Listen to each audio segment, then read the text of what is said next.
Hello, everybody. Hello, Darcy. Hi, hi, Jemima. I'm like, ooh, Silence. I gotta find it. Hi, everyone. Welcome to Awakened Positive Power, where Darcy Mata, beautiful Darcy Mata there, and myself, Jemima Godsall, will Beautiful. talk to you about depression, mental health awareness, and suicide prevention. Welcome. Yeah, we know heavy topics, but we're trying to normalize the conversation around these topics, guys.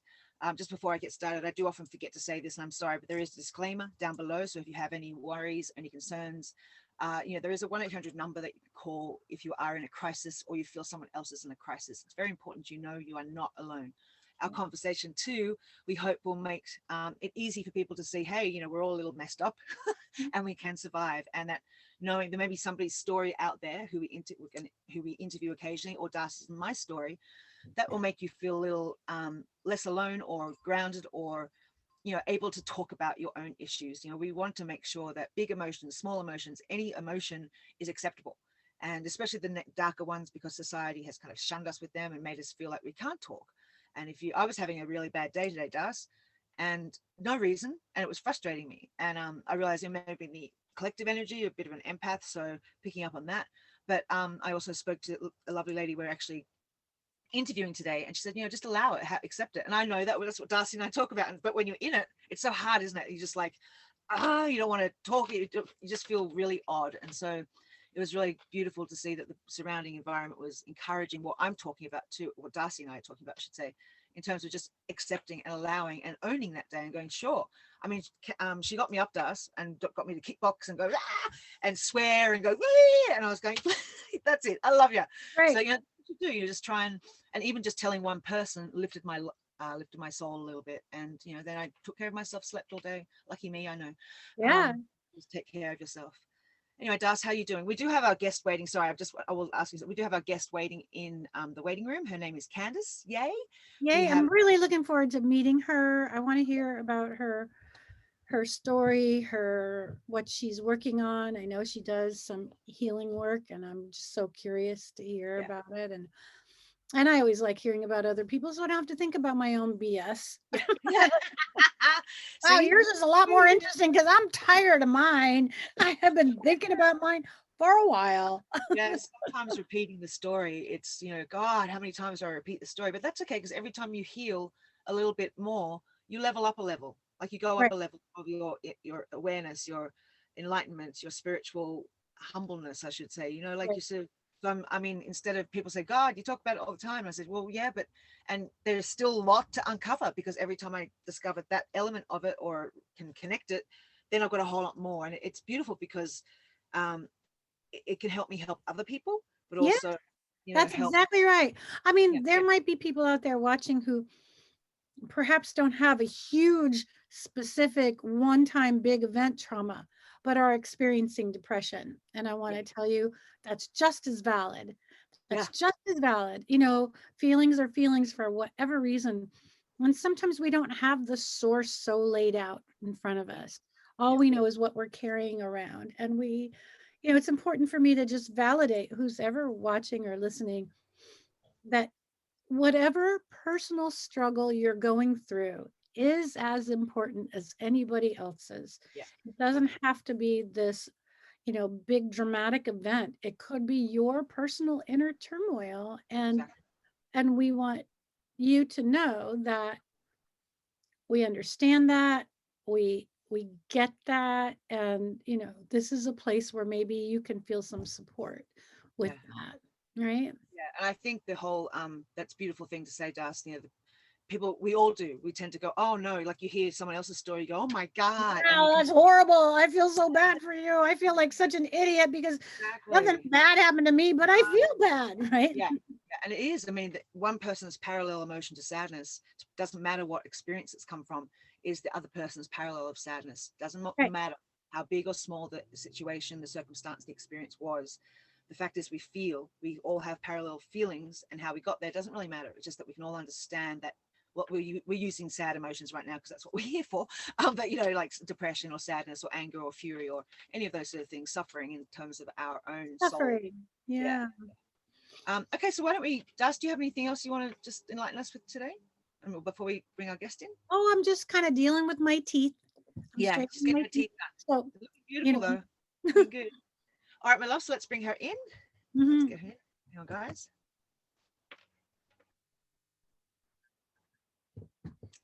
Candace. Hello, you're on mute, my love. Maybe she's gone. I said 8 o'clock. We've got 4 minutes. Oh, there she is. Hello. Hi, beautiful Candace. Hi.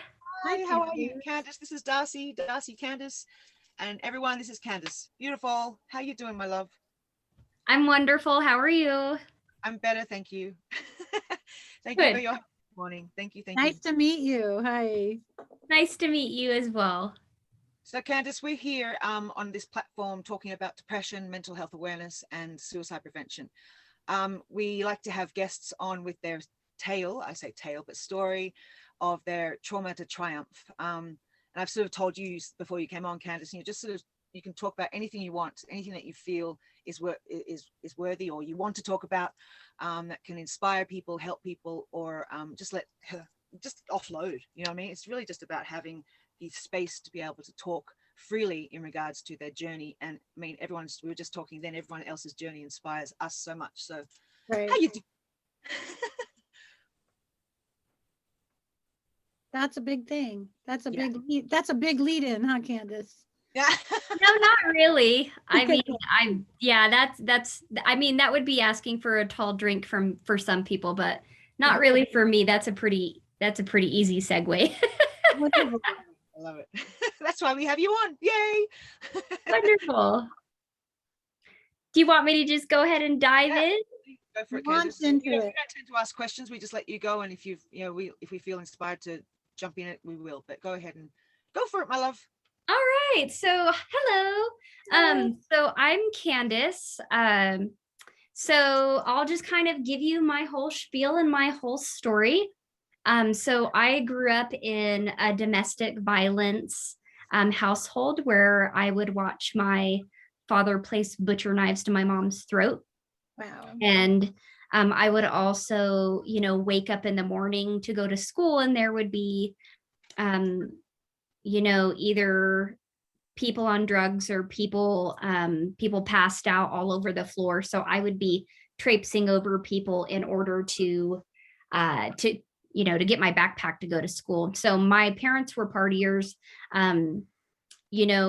My mom did the best that she could, but my dad was kind of a controlling, criminal, manipulative person. So I spent a lot of years watching my biological father manipulate my mom. Right. And then when I was 12, my dad got sent away for murder. And so he ended up killing his best friend. Wow. So he got sent away when I was 12. And then when I was 13, he was actually sentenced. So the first time that he was sentenced to 20 to 40 years in prison. And then so he got sentenced for that. We went through that whole thing. And kind of during that time of my life, right around 13 years old, I was kind of going through that, whole identity crisis situation. Right. And a lot of confusion, really, because in the thick of all of it, like my mom was also, I watched my mom try to figure out how she was going to take care of us and how she was going to figure everything out. Because my mom was always kind of a submissive person. She had a lot of fight and a lot of fire in her, but she was also very submissive when it came to him. And she was in a relationship with my biological father for 25 years. They actually got married, like back in the day. They got married when she was 14 and he was 25. So her parents had signed over the paperwork in order for her to get married. So I feel like for like the whole 25 years that they were together, it was nothing but trauma for her. So I was 13, and then that was the first time that I ever attempted to self-harm. So did not like it. And I never did it again. I never picked it up again because I was just kind of like one of those people like, ow, that hurts. Oh, thank goodness. It didn't do anything for me that it might do for some other folks, which isn't good, bad, or indifferent. But yeah, I had a pretty tumultuous childhood. And then when I was 14, I was kind of, having daddy issues at that point in my life.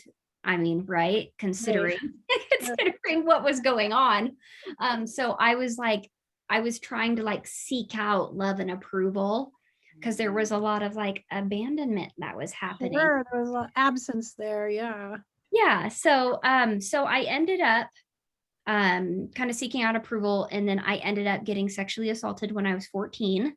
And so that was that whole myriad of time of, just trying to figure stuff out. But the interesting thing about that situation is that the person that I had that situation with, I had ended up staying in a relationship with him for a while after that point, because it wasn't actually until my later teen years that I had actually determined what had actually been happening, because there was a lot of manipulation that was going on. And then right around the time when I was 18, 19, my dad, the Wyoming Supreme Court actually overturned my dad's murder case because they said that there wasn't enough evidence. And so we went into a retrial again. Wow. When I was 18, 19. And so between the ages of 16 and 19, I was my dad's advocate. So I would be talking to the attorneys and the lawyers, and I'd have to look at autopsy photos of his best friend and the whole thing. Because at that point, I didn't feel like it was necessary to continue to have my mom be dealing with secondary trauma. No.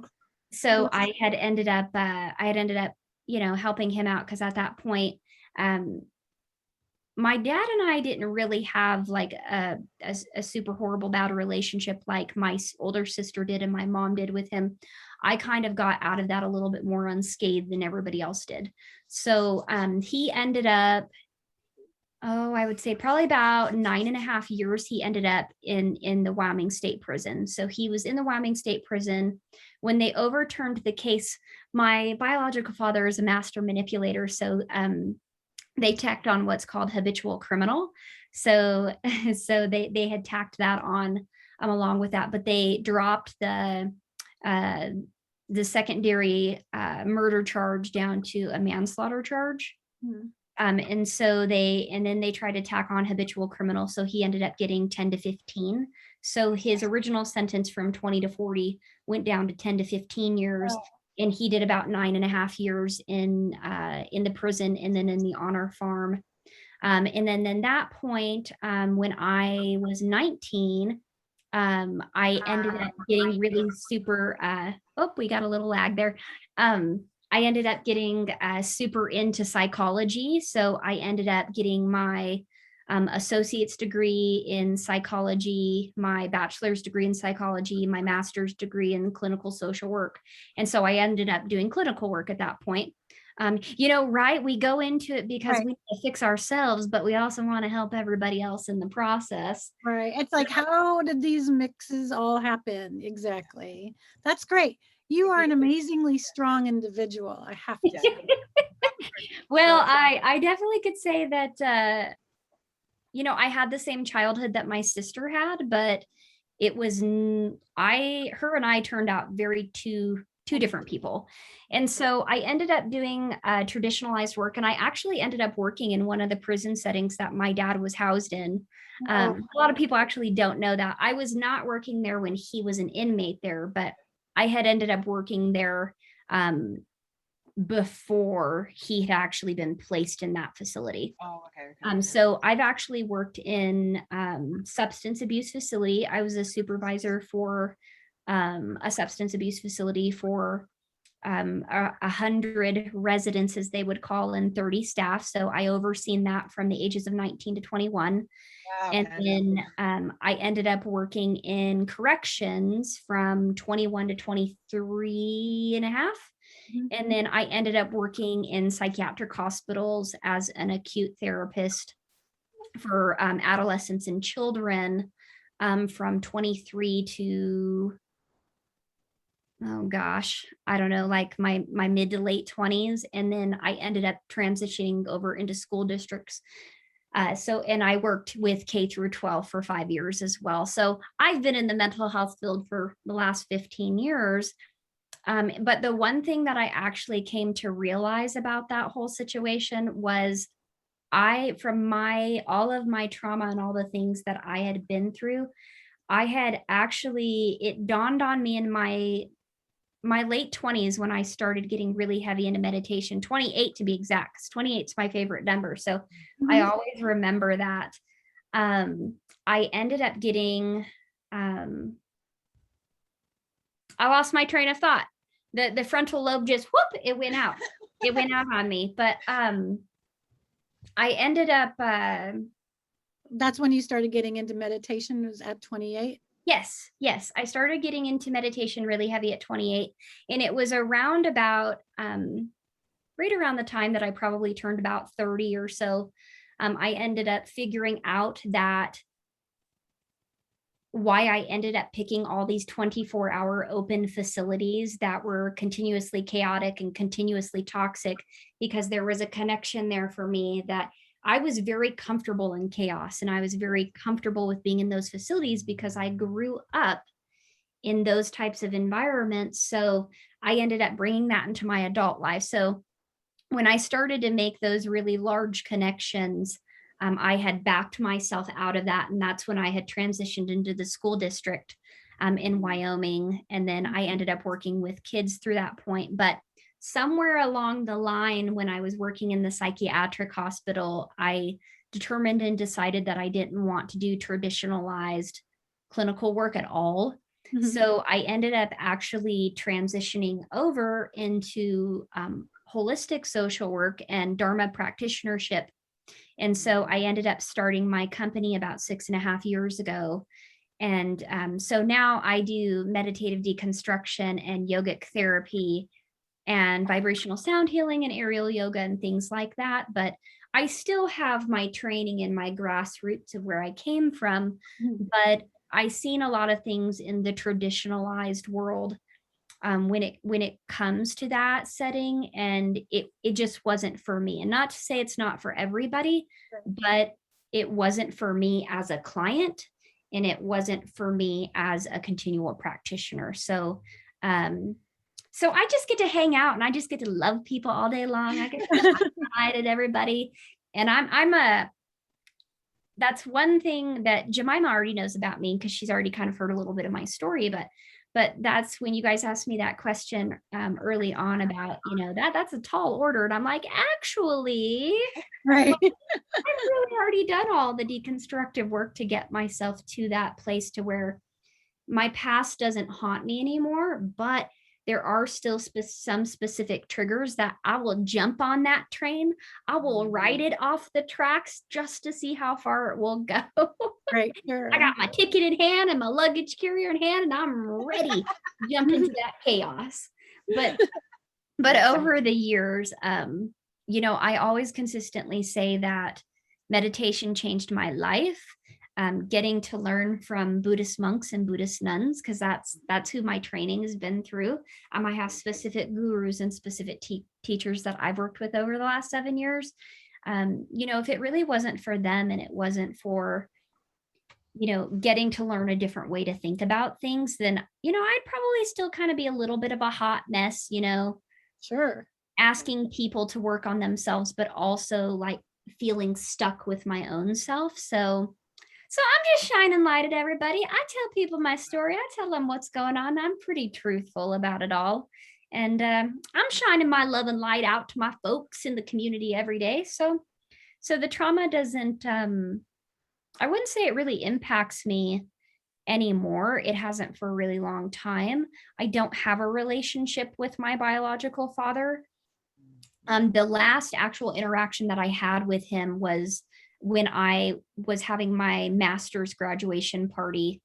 And that was when I was 24, 25, right before I turned 25, actually 24.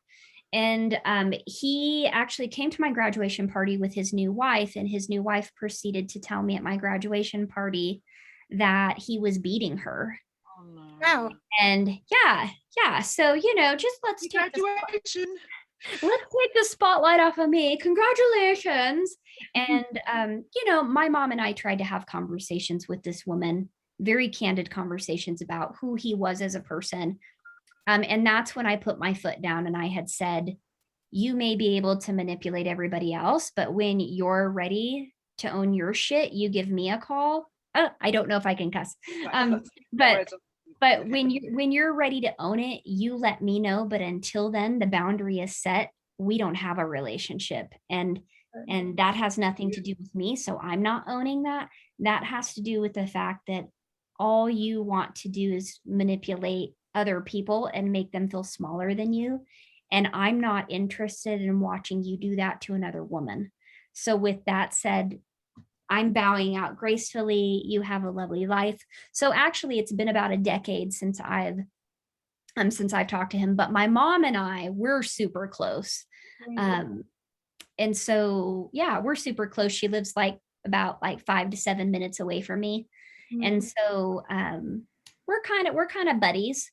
But I've always known that I've always been placed into a caretaker position. Right. I was going to say, I bet you really end up taking care of her and helping her process the whole reason for that relationship to begin with.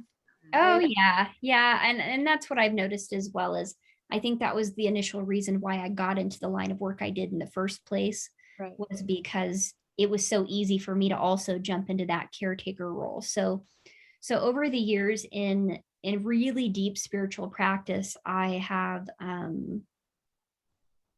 really kind of honed in on that idea that I need to have very clear boundaries to make sure that I'm not placing myself into that role, so that I'm not starting this generational cycle again to take shape.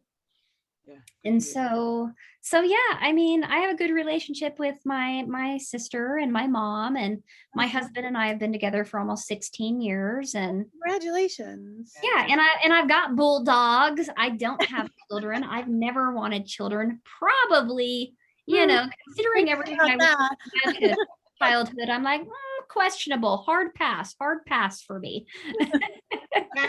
Candace, but I got the bulldogs. How did you discover coming into the Buddhism, and how did that come about for you? Because it's such a radical change from where you were, and your experience with the chaos, like it's so much calmer. How was that transition for you, as well as how did you discover it? Yeah, so actually, like anybody else discovers it, I Googled it. I was my husband and I were in a transitional period where we were in a separation at that point.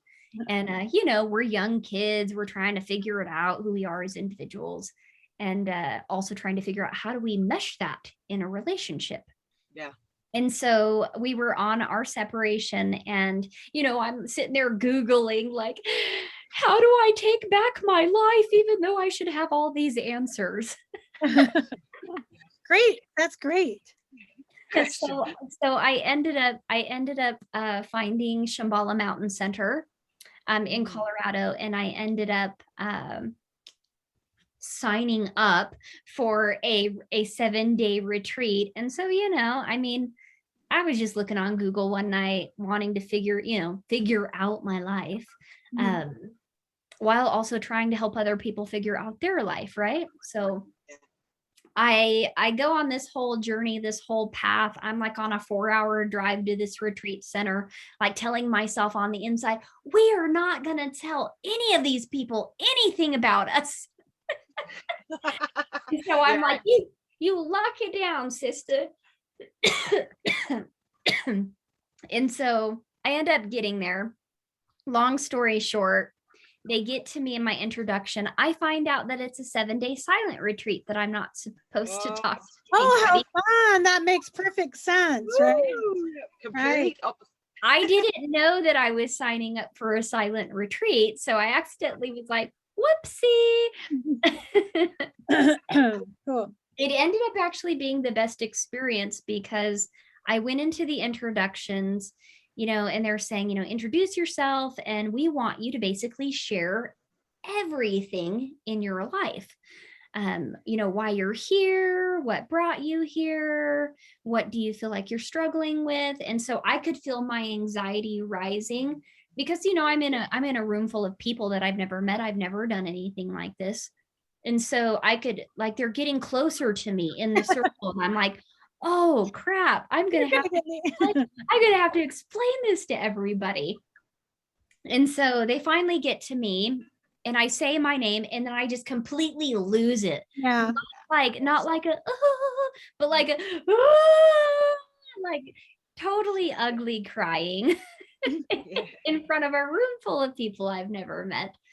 And I ended up telling them my whole life story, which was really, really hard for me at that time in my life.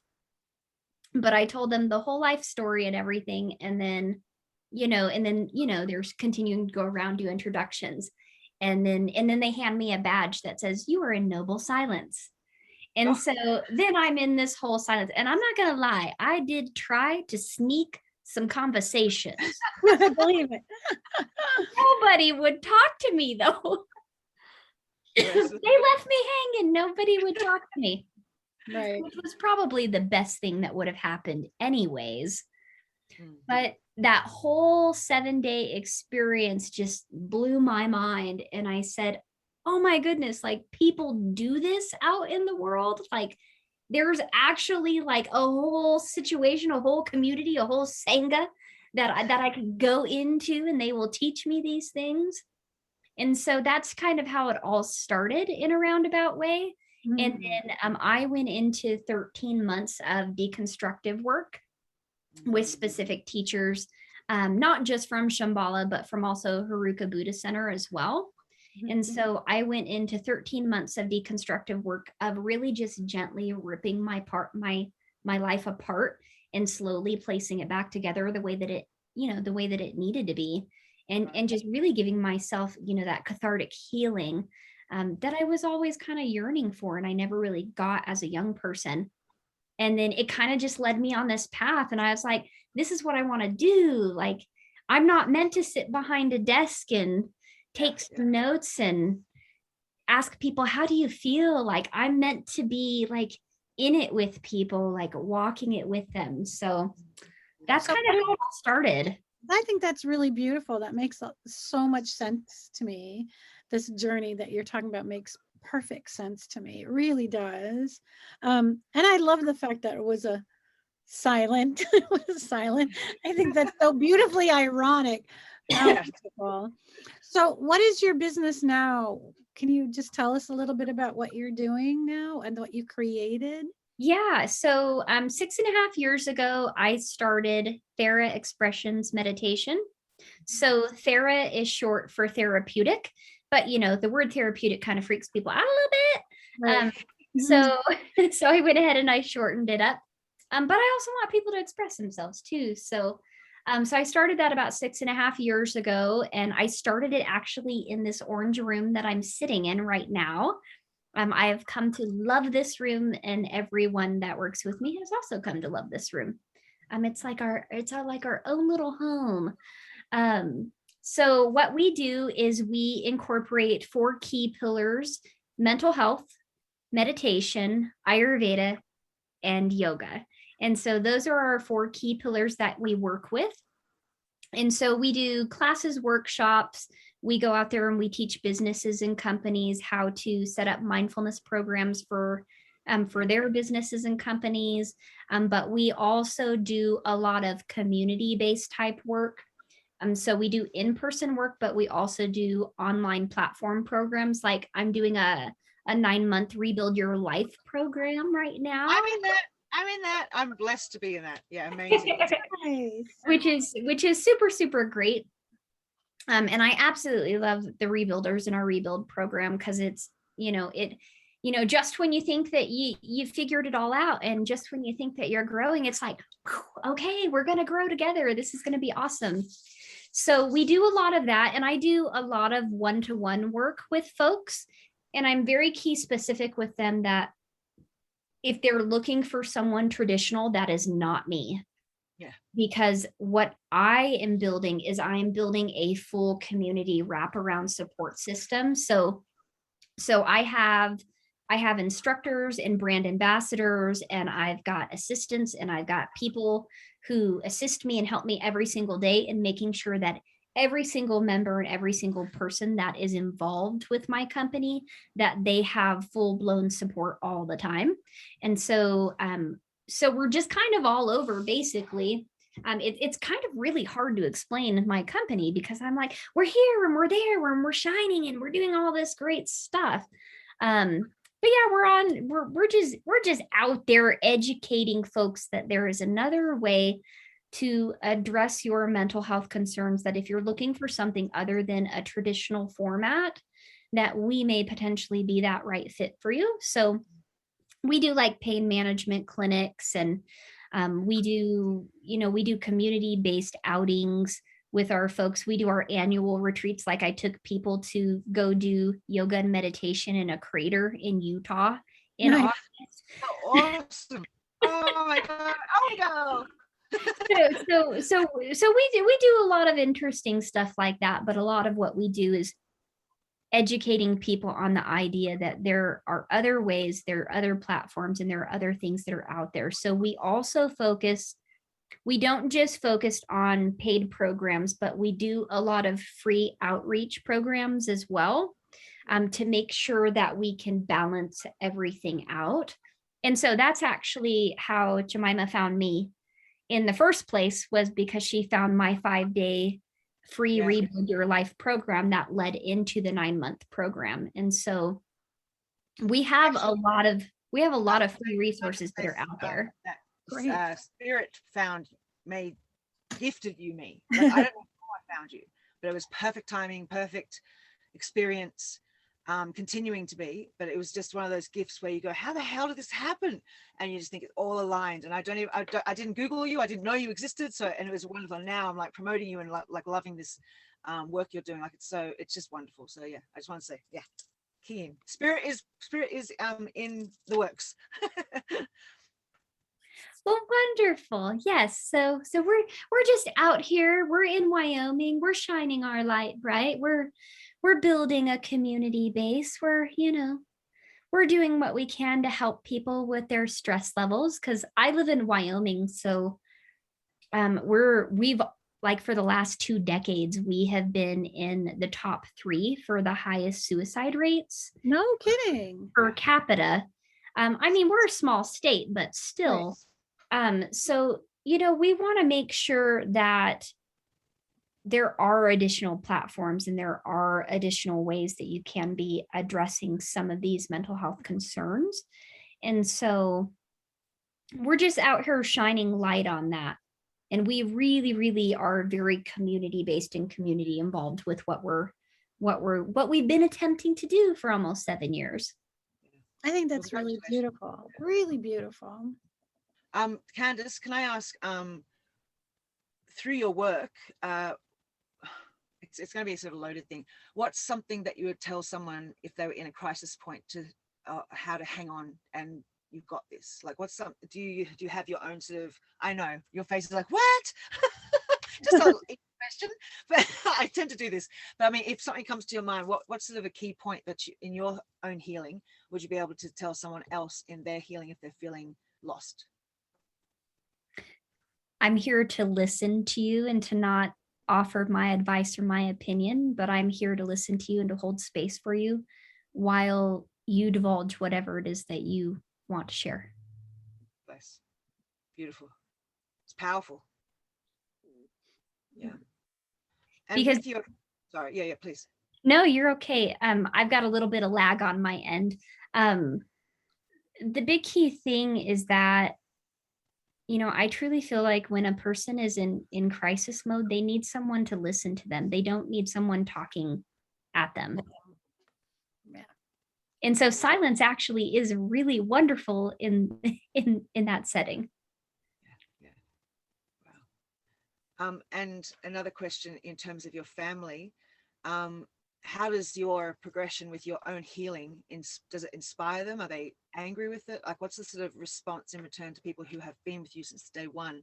in such a tragic experience you went through. And wow, you're amazing to come through that with the power force you are now. Like what an inspiration you are. But like, how does that sort of affect the roles within your family and the people who have been with you since day one, sort of thing? Yeah. So my husband, he actually, because he knew me pre-meditation days, pre-spiritual days. So my husband actually just thought it was like a trend or a fad, like, oh, this is just something new that Candace is doing. And I'm like, ha, gotcha on that one. So that was kind of, yeah, like, haha, tricked you over. But I know, right? Giggles and laughter. But I mean, he's come to understand it, and he's come to understand, like, this is my way of life, and it has been for a long time at this point. My mom's pretty open to it, actually. Like, my mom's always like been interested more so in like crystals and tarot and things like that. So I grew up with a lot of that. The one time that I did attempt to teach my mom how to do meditation, she fell asleep on me. Yeah. So I was like, okay, that completely defeats the purpose, but all right, I'll let you have it. You need a nap. That's great. Rest is important. That's right. But my older sister lives in Georgia, so she's still kind of in the throes of trying to figure out her life. And so she hasn't really jumped on that bandwagon with me. So I'm kind of the lone ranger in my family of just like striving forward. But I'm completely okay with that, because I've always just, ever since I was a little girl, I've always just kind of taken my own path anyways. And I've never really done what everybody's expected me to do. So, but I mean, like, everybody's pretty supportive. No one's like, don't do this. Yeah. With your Everybody's husband. just like, this is what's going on. Like, this is what's happening. And I mean, and I have several rooms in my house dedicated to the whole practice. So it's like, how many rooms does Candace need? 25. Candace, with your husband, obviously there's a whole change in your personality or spiritual being, I should say, not personality necessarily, but your spiritual being. I mean, I know this is a really bad question, but like, has the love changed between you two, or gotten, is it a different relationship now? Like, how have you worked that within your love? Because that's a huge change you've gone through, the chaos to the silence sort of thing, for example, like massive differences, and even what you practice and how you practice and how you would come home each day from work. Like, how is that sort of, he fell in love with the initial person, love is love, but like, how is the sort of transition of your relationship gone on? Oh yeah. So it was like night and day. So I will fully say, hello, my name is Candace. I was a hot mess in the beginning. So there's a lot of jealousy and stuff, pre-meditation and all of that, obviously from what I was role modeled from a young person. But initially when I first got into this, I distinctly remember that there was one specific time that my husband walked in on me doing walking meditation and doing chanting with walking meditation. And he looked at me sideways and was like, and I'm going to shut the door. I have no idea what's going on in there, but I'm going to shut the door. And then another distinct time that I can absolutely remember in the beginning was my husband and I would argue about really ridiculous things, just really stupid things. And there would be moments where I would yell and I would scream and I would get very angry and I would get very upset, because it was this power struggle and I needed to be right kind of a deal, because that's what I was modeled in my childhood. Mm-hmm. So the moments when I stopped yelling and screaming, he was really pissed at me and he was really angry with me, because he didn't understand at that point in the beginning. He didn't understand that situation did not need me to elicit a response. Wow. And I distinctly remember this key statement that he said: why aren't you being angry? If you're not angry, I feel like you don't care anymore. Mm-hmm. Wow. Yeah. And so that kind of took us on a trajectory, and it was almost like having to learn and having to work on how to be in this new and rebuilt life Mhm. that he wasn't really used to. But I told him, I said, this isn't a trend, like this is happening because I've never felt this much peace in my life, and I'm not giving it up. So either you're going to walk on this wild side with me or you're not. Yeah. And so he kind of rolled with it, and over time he excuse me.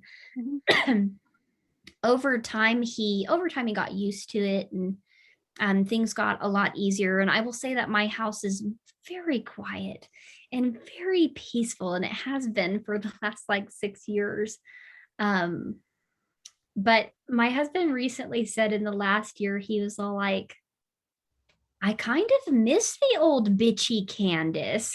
Like, no, maybe like throw a blanket or something at me. Like, get a little angry or something. He's like, let's spice it up a little bit. You're always so calm. And so I threw a pillow at him the other day, and I said, how do you like me now? Oh, that's beautiful.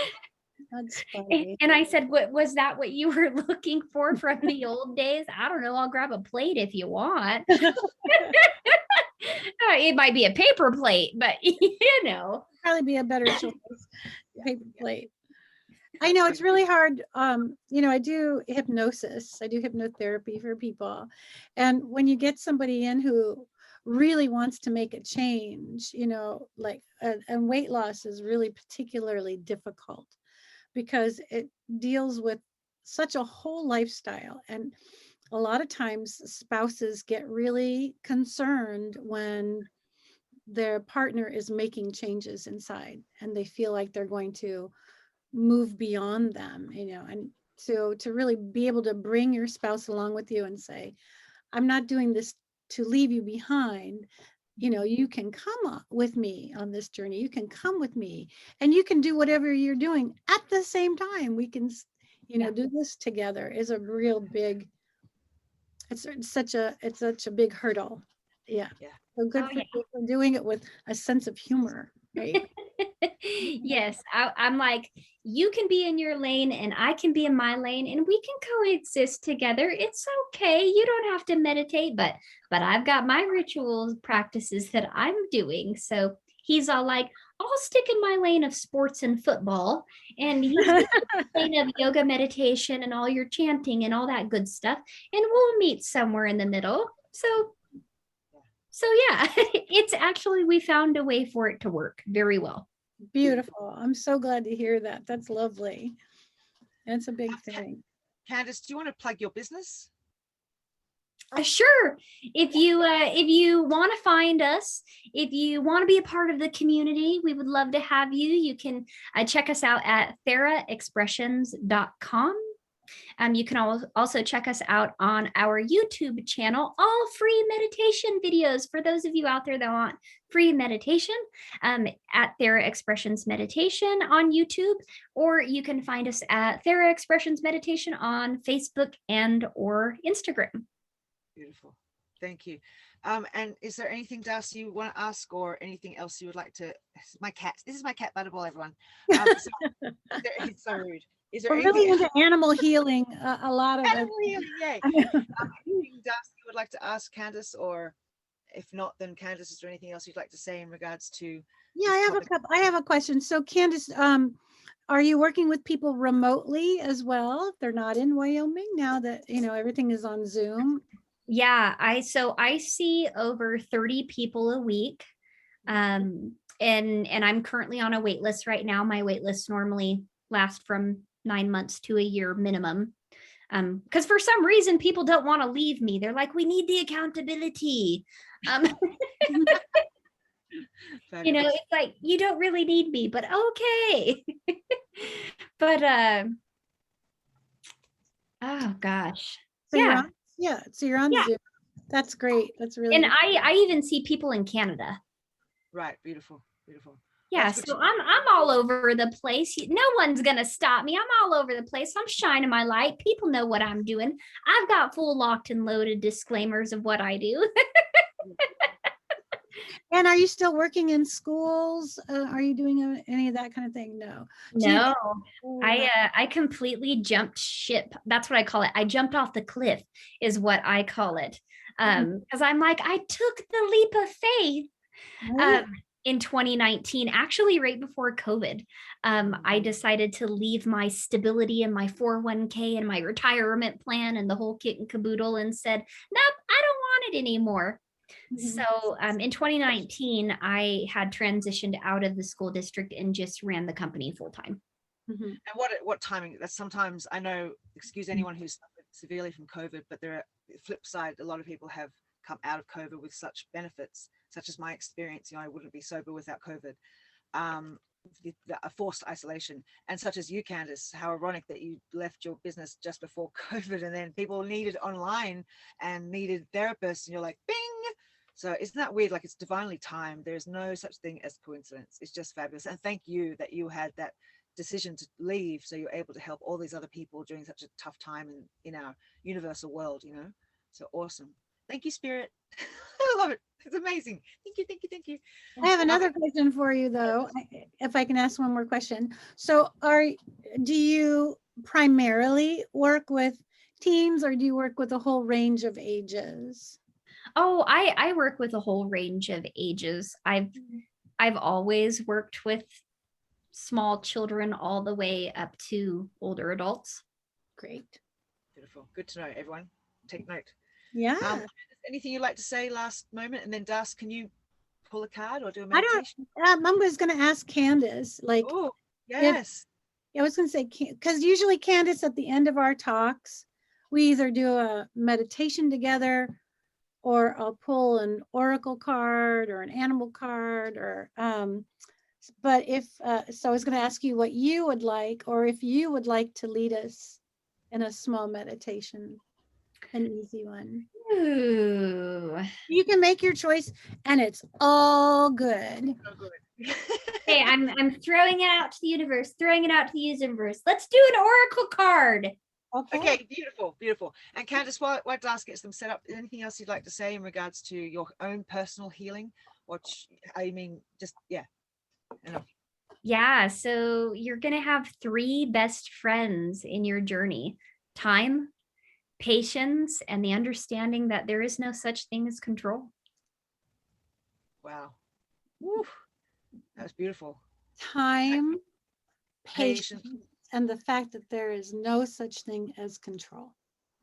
Wow. Amen. Yeah, hallelujah. So it is. Right? Beautiful. Can somebody write that down? Yeah. We've got it recorded, Darcy. Sorry, here comes Butterball. Candace, just before Oracle card, thank you so much for coming in today and shedding your light on depression, mental awareness, and suicide prevention. What a trooper you are. It's such an honor to be in your space and for us to hold space for you today. It's an incredible journey you've been through. And wow, wow, what a woman you are, and so young. God, so many years, so filled and so young, and so much more to go. You've got so much more to give the world. It's absolutely beautiful. So thank you for coming on.